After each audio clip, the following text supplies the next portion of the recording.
हाँ, so next chapter हम देखते हैं एप्लीकेशंस ऑफ डेरिवेटिव्स। सो ये चैप्टर में हमें जो हमने लास्ट चैप्टर में कंटिन्यूटी एंड डिफरेंशिएबिलिटी पढ़ा, ओके, उसमें जो डिफरेंशिएबिलिटी था उसी का यूज करना है, ओके, उसी का यूज करना है। लेकिन ये एप्लीकेशंस है, जैसे कि वो तो हम न्यूमेरिकल है सारे कि भाई साइन इनवर्स एक्स का डिफरेंशिएट करो, या कोई फंक्शन है, कोई फंक्शन का डिफरेंशिएशन करो, तो वो सब तो क्या है, न्यूमेरिकल ही है जो तुम्हें गिवन है कि इसका रिस्पेक्ट थीटा में डिफरेंशिएट करो, इसका विथ रिस्पेक्ट टू टी में डिफरेंशिएट करो, इसका विथ ये फंक्शन का विथ रिस्पेक्ट टू एक्स में डिफरेंशिएट करो, वो तो तुम्हें गिवन है। लेकिन रियल लाइफ में वो कहाँ यूज होता है, तो वो यहाँ पर है applications of derivatives, okay.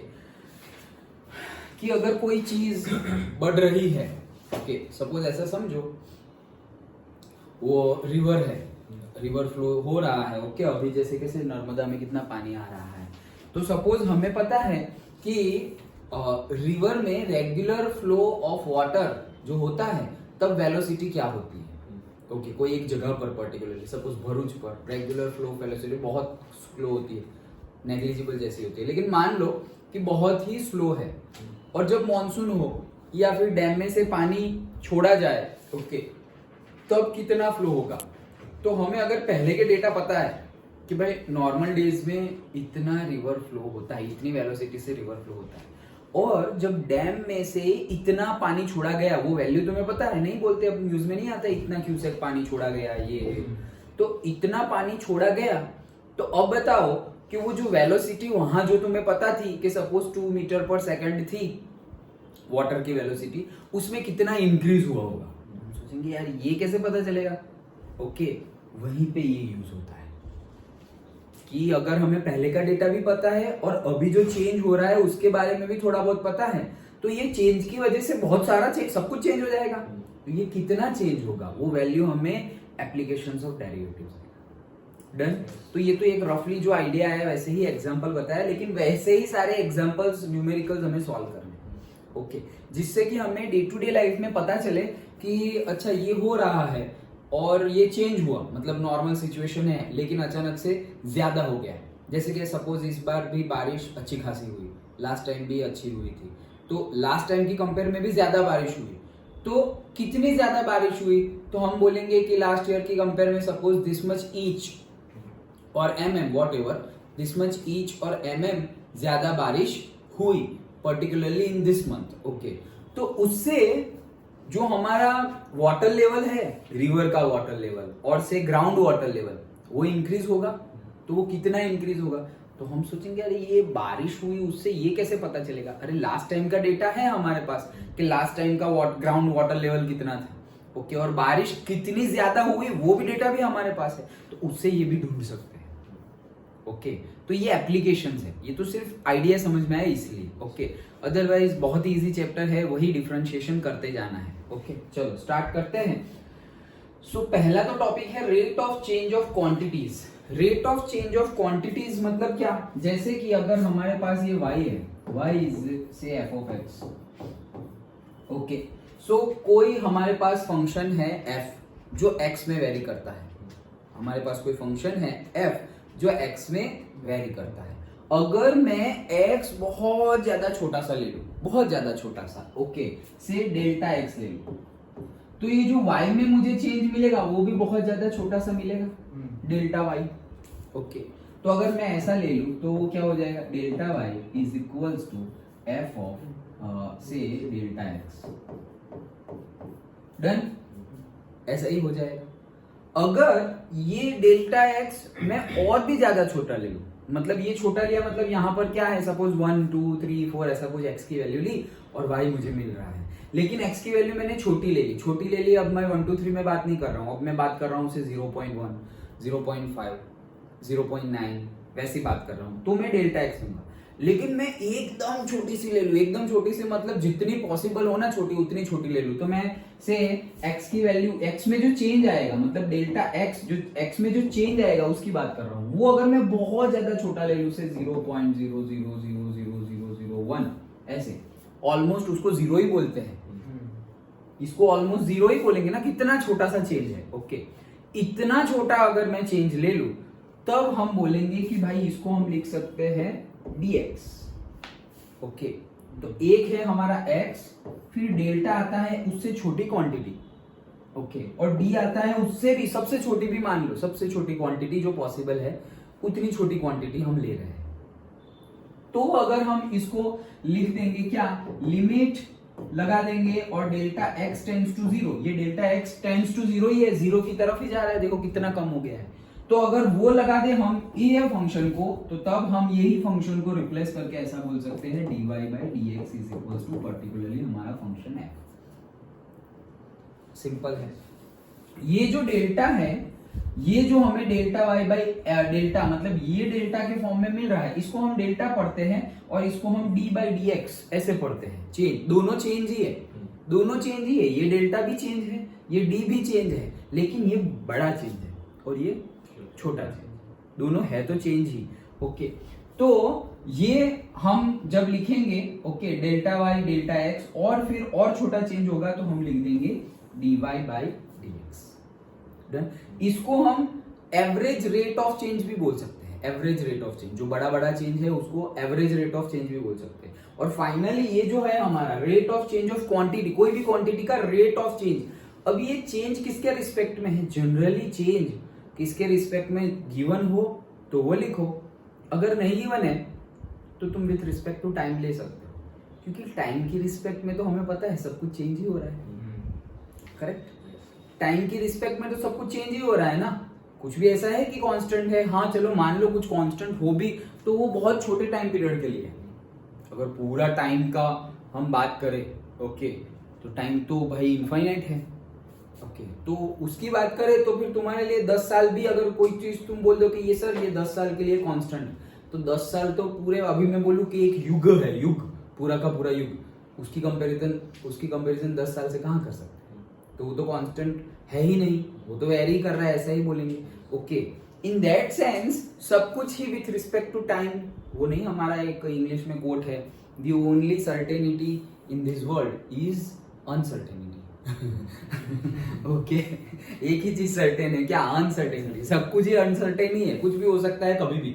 Okay, time के रिस्पेक्ट में कुछ भी हो सकता है, हमें नहीं पता। ओके, इवन जो बोलेंगे कि ऐसा ही होगा, they are also not 100% sure, वो श्योर होंगे तो भी ऐसा नहीं होगा कि वैसा ही होगा। सपोज कोई ज्योतिषी बोल दे कि भाई ऐसा होगा, तो कोई ऐसा बोलेगा कि अच्छा ऐसा हुआ तो ठीक है, नहीं हुआ तो आप मुझे ये देंगे वो देंगे, ऐसा कॉन्ट्रैक्ट कर लो, कोई नहीं करेगा कॉन्ट्रैक्ट।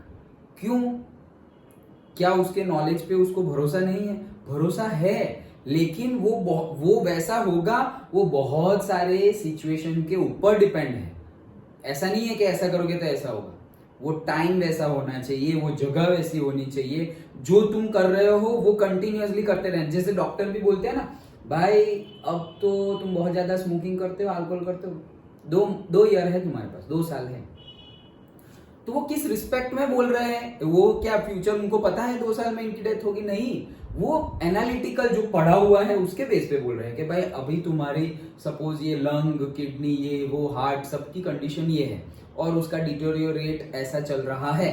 सो अगर ऐसा ही चलता रहा, तुम अभी सपोज दिन की 2 स्मोक कर रहे हो और वैसे ही करते रहे, तो 2 साल में तुम गए, लाइक दैट। वो एनालिसिस के बेस पे बोल रहा है। और अगर वो भाई साहब डर गया, अरे क्या बात कर रहे हो, 2 साल में मर जाऊंगा, तो उसने पीना ही छोड़ दिया, नहीं मुझे तो जीना है, पीना ही छोड़ दिया, तो अब 2 साल में वो नहीं मरेगा, तो डॉक्टर रॉन्ग प्रूव हो गया ना।